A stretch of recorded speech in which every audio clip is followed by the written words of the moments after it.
With me is BBC Arabic Said Shehata.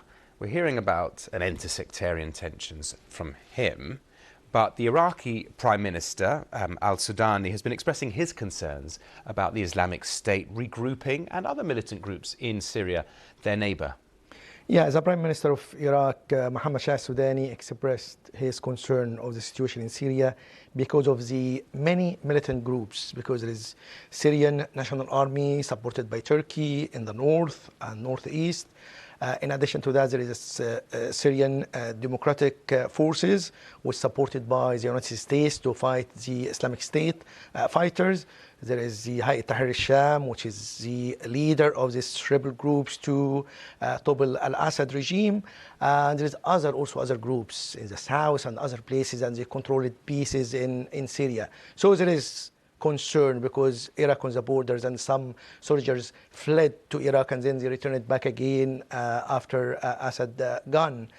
So there is a real concern. And in addition to that, the foreign minister of Iraq, Fawad Hussein, said the Islamic State fighters are regrouping again, and he's fearing and warned about that the fighters might flee from the prisons under the control of the Syrian Democratic Forces, and also from the Syrian refugee camps, especially Al-Hol, which is there is thousands of the families of the Islamic State's fighters are there under the guard of the Syrian Democratic Forces. But unfortunately, Syrian Democratic Forces are under the attack from the Syrian National Army supported by Turkey. So there's a problem. Even there is a ceasefire broker between the United States and Turkey, but the Syrian Democratic Forces said it is not respected by by Turkey. So there is a problem, and it might, because the Syrian Democratic Forces are under immense pressure. So you've got these imprisoned Islamic State soldiers, you've got all these different groups. What expectations then are being put on this new administration for it to at least receive international recognition? There is calls, there is UK delegation visit Syria and met al Sharaa. There is Germans, there is French, and what do they want to see?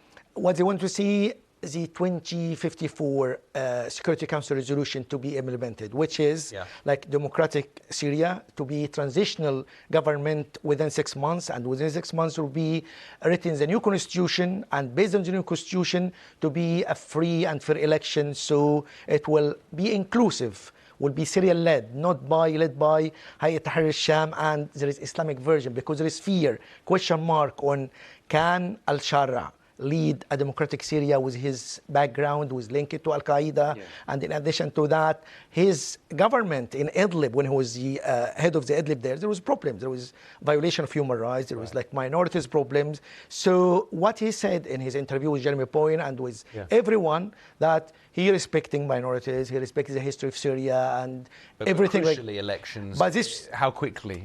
It will take time, because according to the frame of the 2254 Security Council resolution, within 18 months after the transition government and writing a constitution. But who is going to write the constitution? And this is a big thing. The United Nations should help in that, because if he Ahmed al Sharaa control that, it might be an Islamic Sharia, which it will lead in a way or another to exclusion of some component. And if there is exclusion, it will be problems to their neighbors. Okay, so they're going to write that constitution first, Said Shehata. As always, thank you very much.